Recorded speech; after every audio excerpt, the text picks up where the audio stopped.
Bismillahirrahmanirrahim. Qala musannifu rahimahullahu ta'ala wa nafa'ana bihi wa bi'ulumihi fid daraini amin.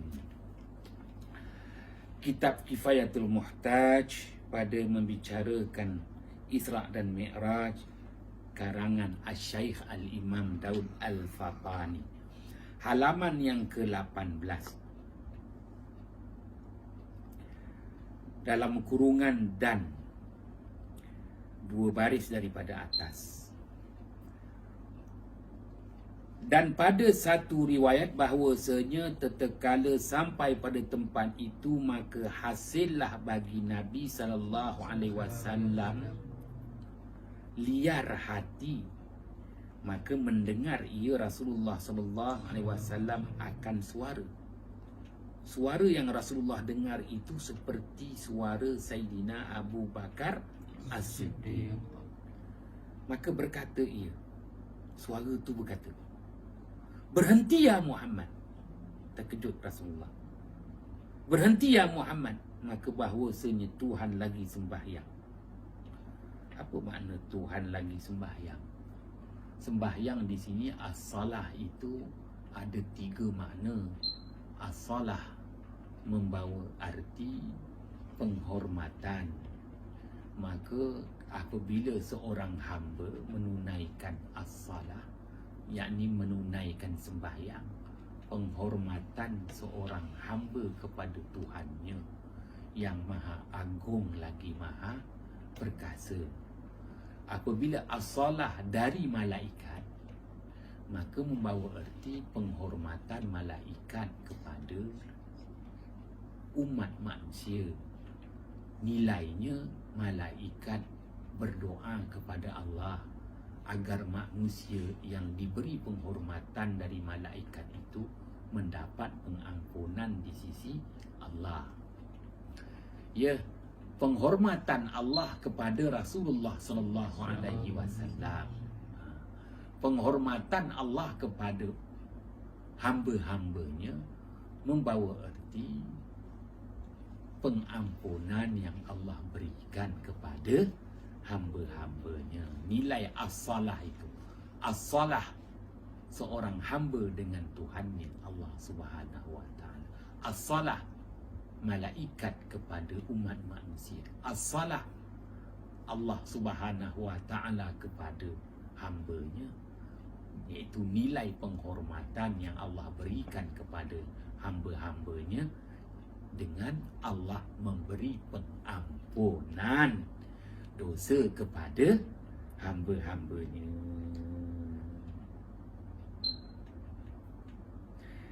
Maka hairan Nabi daripada mendahului ia Sayyidina Abu Bakar kepada demikian makam ini, dan daripada sembahyang Tuhanku, maka aku bertanya tatkala munajat akan demikian itu. Apa makna munajat? Naja, yunaji, munajat membawa erti suara bisikan. Jadi kalau munajat seorang hamba dengan Tuhannya, bisikan-bisikan seorang hamba dengan Tuhannya. Pengaduan, adu. Kalau mengadu dengan suara yang kuat, itu melahirkan ketidakpuashatian. Tapi munajat di sini pengaduan seorang hamba dengan Tuhannya, pengaduan dalam bentuk bisikan. Kalau bisikan tu maknanya itu rahsia, harapan seorang hamba dengan Tuhannya Allah Subhanahu wa ta'ala. Harapan, ya, aduan, bisikan junjungan besar Nabi Muhammad sallallahu alaihi wasallam akan Allah Subhanahu wa ta'ala. Maka firman Allah Subhanahu wa ta'ala tatkala adalah Abu Bakar itu taulan kamu Sayyidina Abu Bakar itu sahabat akrab kamu dan jinak dengan dia, dan kamu berjinak dengan Sayyidina Abu Bakar, kamu begitu akrab dengan Sayyidina Abu Bakar As-Siddiq, aku jadikan suatu malaikat yang menyerupai ia dengan rupa suara Abu Bakar. Aku jadikan suatu malaikat yang menyerupai ia dengan rupa suara Abu Bakar, supaya hilang daripada kamu liar hati. Liar hati. Dan ada pun sembahyangku itu, iaitu kataku, firman Allah Subhanahu wa taala, ayat 56 surah Al-Ahzab, innallaha wa malaikatahu yusalluna 'alan nabi ya ayyuhallazina amanu sallu 'alaihi wa sallimu taslima. Artinya bahawasanya Allah Subhanahu wa taala dan para malaikatnya berselawat ke atas Nabi, memberi penghormatan ke atas Nabi Muhammad sallallahu alaihi wasallam. Wahai orang-orang yang beriman, berselawatlah kamu, hendaklah kamu memberi penghormatan ke atas Nabi Muhammad sallallahu alaihi wasallam. Wasallimu taslima, dan ucapkanlah kesejahteraan kamu untuknya. Taslima, dengan ucapan kesejahteraan yang terbaik, yang sebaik-baiknya. Kemudian maka diangkatkan Nabi SAW kepada Hadratul Qudsi, memperlihatkan di sini betapa Sayyidina Abu Bakar As-Siddiq itu Allah Subhanahu wa taala berikan darjatnya. Sebab itulah apabila balik daripada perjalanan Al-Isra' wal Mi'raj, Rasulullah sallallahu alaihi wasallam mula-mula ceritakan kepada Sayyidina Abu Bakar As-Siddiq kelebihan yang Allah berikan. Dan Sayyidina Abu Bakar As-Siddiq lah sahabat yang mula-mula memperakukan kebenaran mukjizat agung yang Allah berikan kepada Rasulullah sallallahu alaihi wasallam, Al-Isra' wal Mi'raj. Lalu Sayyidina Abu Bakar diberikan gelaran As-Siddiq, orang yang benar hatinya, benar lidahnya, benar perbuatannya.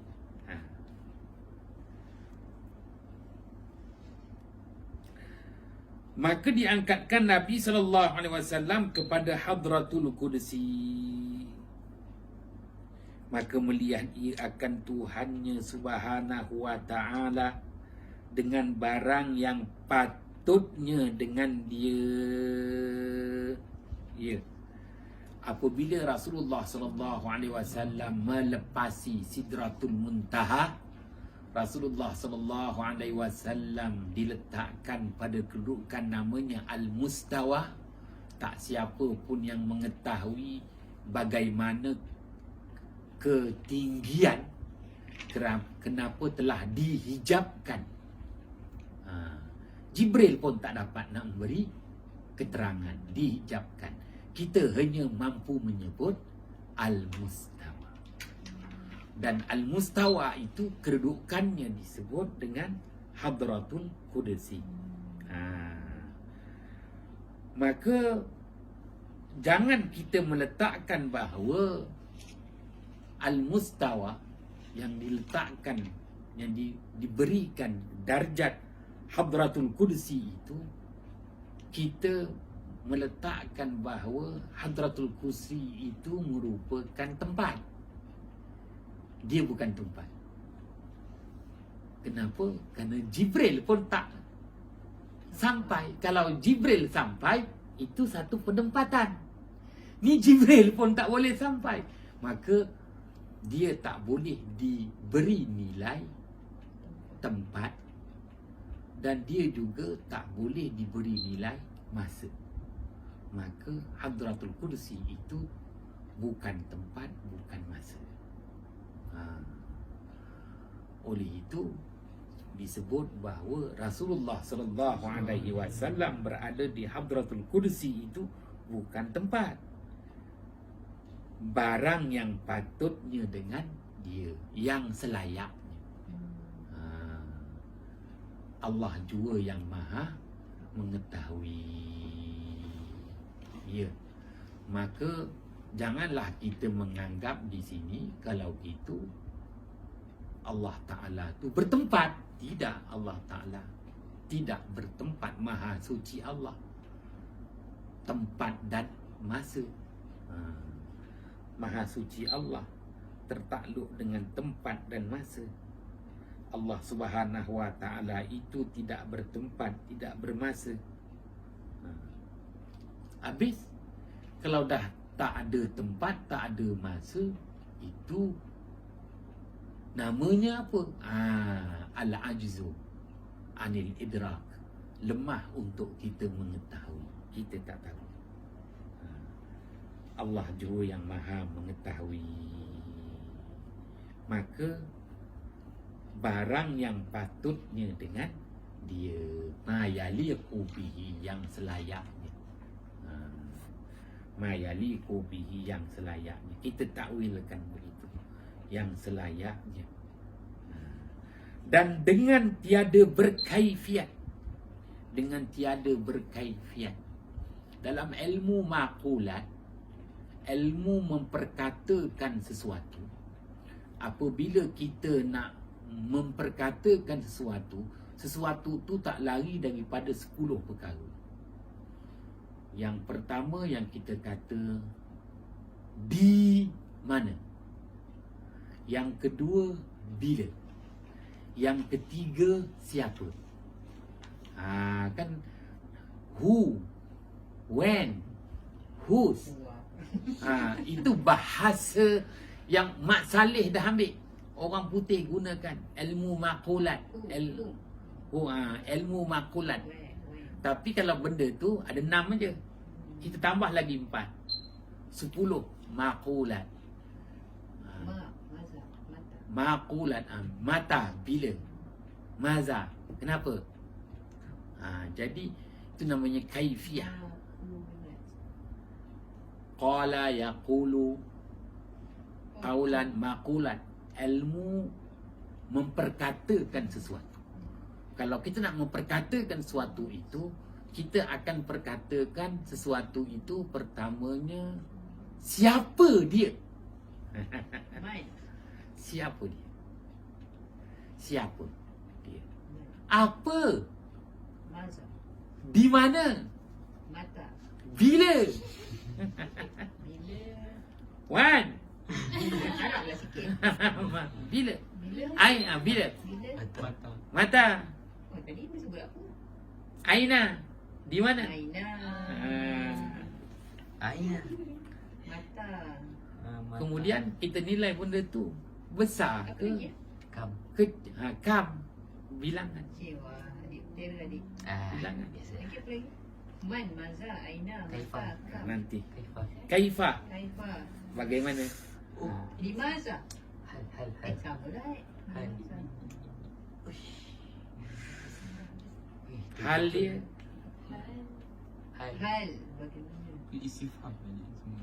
10 perkara. 10 perkara. Kalau kita nak menilai sesuatu, kita kena nilai berdasarkan 10 yang berkaitan. Nanti kita akan bicaralah kemudian ilmu maqulat tu. Tak, ilmu maqulat bukan ilmu nahwu. Ilmu maqulat ni ilmu pecahan daripada ilmu mantik. Dia pecahan bermantik. Kena belajar nahwu lah.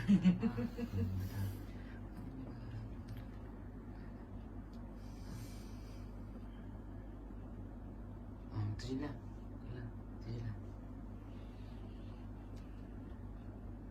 Tiada berkaifiat dengan mata kepala kuat yang dijadikan Allah Ta'ala pada keduanya, maka tiada jatuh bagi seorang segala nabi dan mursalin, rasul-rasul yang diutuskan itu melihat dengan mata kepala sebelum mati. Itu yang lain daripada Nabi Muhammad sallallahu alaihi wasallam. Maka itu adalah keistimewaan yang Allah berikan khas untuk junjungan besar Nabi Muhammad sallallahu alaihi wasallam, meletakkan bahawa anugerah mukjizat Al-Isra wal Mi'raj itu adalah anugerah yang agung, yang tak diberikan kepada nabi-nabi rasul-rasul yang lain. Habis nabi-nabi rasul-rasul yang lain bila dapat melihat zat Allah yang maha agung lagi maha perkasa? Ya, dalam syurga, ketika menerima anugerah syurga, diisytiharkan syurga. Wujuhun yawma izin nadirah ila rabbiha nadirah. Wajah muka yang bercahaya-cahaya kepada zat Tuhannya yang maha tinggi, melihat ia. Zat Allah yang maha tinggi lagi maha sempurna itu tak layak nak dilihat di dunia yang rendah ini. Hanya nanti ketika menerima anugerah syurga.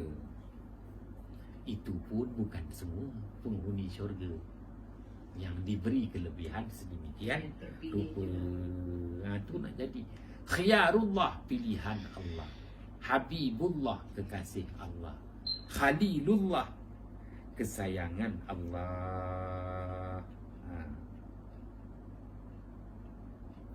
Maka ia pun lalu sujud kepada hadratnya Allah Subhanahu wa ta'ala dan sembahnya. Maka firman Allah Subhanahu wa ta'ala, ya Muhammad, maka sembahnya labbaik. Itulah jawapannya Nabi Muhammad sallallahu alaihi wasallam. Maka firmannya, angkatkan kepalamu dan pohonkan barang yang engkau kehendak aku berikan. Maka angkat Nabi Muhammad sallallahu alaihi wasallam akan kepalanya, maka bersembah dengan katanya, ya Rabb, qad istakhazta Ibrahim khalila wa a'taitahu mulkan azima. Sebelum ini ada riwayat yang lain. Baginda Muhammad sallallahu alaihi wasallam apabila berada di Hadratul Kursi Al-Mustawa, terlebih dahulu Rasulullah memberi penghormatan. Ya, at-tahiyyatul mubarakatus salawatut thayyibatu lillah. Maka Allah Subhanahu wa ta'ala memberi jawapan, assalamu alayka ayyuhan nabiyyu wa rahmatullahi wa barakatuh. At-tahiyyatul mubarakatus salawatut thayyibatu lillah.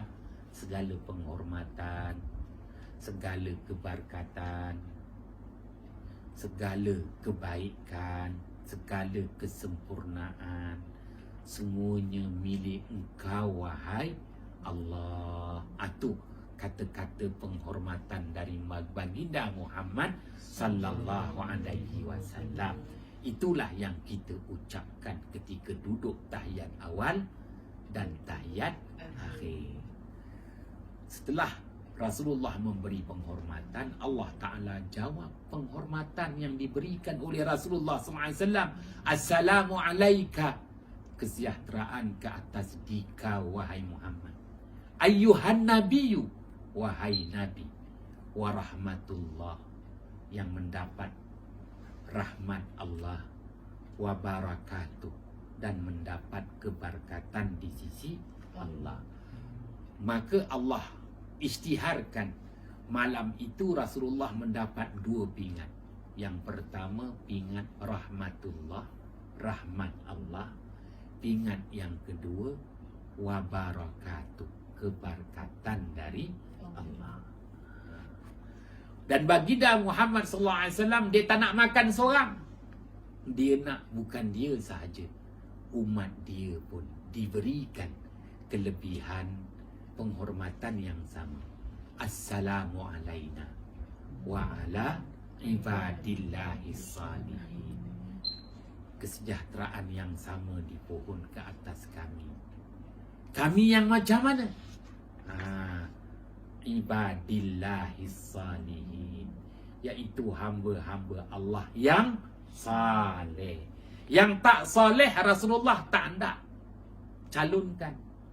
Pencalonan hanya diberikan kepada hamba-hamba Allah yang saleh. Nak recommendation pun tengok juga yang layak recommendation, yang tak layak tak payahlah.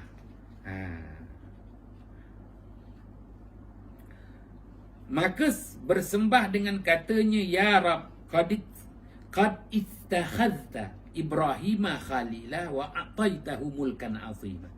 Bahwasanya hai Tuhanku, telah engkau jadi akan Ibrahim itu khalila, kesayanganmu, dan engkau beri akan dia kerajaan yang amat besar. Wa kallamtu Musa taklima, dan engkau berkata-kata akan Musa akan beberapa perkataan. Wa a'taita Dauda mulkan azima wa alanta lahul hadida wa sakharta lahul jibala, dan engkau berikan baginda Daud itu kerajaan yang amat besar, dan engkau lembutkan baginya besi, dan engkau mudahkan baginya segala bukit. Wa a'taitu ya Rabb wa a'taita ya Rabb Sulaiman mulkan azima wa sakharta lahul jinna wal insa wasyayatina ya'maluna lahu ma yasha'u wa sakharta lahu ar-riyaha wa a'taitahu mulkan la yanbaghi li ahadin min ba'di. Dan engkau beri hai Tuhanku akan Sulaiman itu kerajaan yang amat besar, dan engkau mudahkan baginya jin dan manusia dan syaitan-syaitan yang berkerajaan, yang bekerja baginya barang yang dikehendakinya, dan engkau mudahkan baginya angin, dan engkau beri akan dia kerajaan yang tiada patut bagi seorang yang kemudiannya. Wa 'allamta ya Rabbi Isa at-Taurata wal Injila wa ja'altahu yabri'ul amkahu wal abrasa amkahu wal abrasa wa yuhyil mauta bi iznika wa 'azzahu wa ummahu minasyaitanir rajim falam yakun lisyaitani alaihi ma sabila. Dan engkau ajarkan hai Tuhanku akan Isa Taurat dan Injil, dan engkau jadikan akan dia menghilangkan buta dan sopak, dan menghidupkan yang mati dengan izin engkau, dan engkau peliharakan dia dan ibunya daripada syaitan yang direjam, maka tiada bagi syaitan atas keduanya jalan. Maka firman Allah Ta'ala, qad akhadtuka habiban wa arsaltuka linnasi kafatan basyiran wa nadhira. Maka sungguhnya telah aku jadikan akan dikau ya Muhammad kekasih, dan kusuruhkan akan dikau bagi segala manusia sekaliannya, menyukakan membawa berita gembira dan menakutkan bawa berita yang menakutkan mereka itu. Wa syarahtu laka sadraka wa wada'tu anka wizraka wa rafa'tu laka zikraka. Dan aku luaskan bagi kamu dada kamu, dan aku buangkan daripada kamu dosa kamu, dan aku angkat bagi kamu sebutan kamu. Wallahu a'lam bisawab. Dialog antara Allah dengan Rasulullah. Ya, antaranya setelah ucapan tahiyat, Allah Subhanahu wa Ta'ala beri peluang kepada Rasulullah sallallahu alaihi wasallam untuk mengemukakan apakah permintaan dan permohonan. Yang jelas permintaan permohonan Rasulullah sallallahu alaihi wasallam agar Rasulullah sallallahu alaihi wasallam mendapat kelebihan-kelebihan, keistimewaan-keistimewaan, keutamaan-keutamaan yang Allah berikan kepada nabi-nabi, rasul-rasul terdahulu. Rasulullah tak hendaklah Rasulullah ini seorang rasul yang ketinggalan, tercecer, terkucil daripada mendapat kelebihan dan keistimewaan. Tidak menggambarkan ketamakan Rasulullah untuk merebut jawatan Menteri Agama ataupun apa-apa menteri lah. Tak ada sama sekali. Tapi Rasulullah sallallahu alaihi wasallam mohon jangan sampai dia ni ketinggalan di kalangan nabi-nabi dan rasul. Itu aja. Kenapa? Kalau menjadi nabi yang ketinggalan, apa masalah? Tak. Kalau nabi rasul lah ketinggalan, umatnya lagi ketinggalan. Apabila nabi itu mendapat keutamaan, rasul mendapat keutamaan, umatnya pun akan mendapat keutamaan. Wallahu a'lam bissawab. Bismillahirrahmanirrahim. Fafahamnaha Sulaimana wa kullan ataina hukman wa ilma wa sakharna ma'a Daudal jibala yusabbihna wat tayra wa kunna fa'ilin. Ya arhamar rahim. Assalamualaikum warahmatullahi wabarakatuh.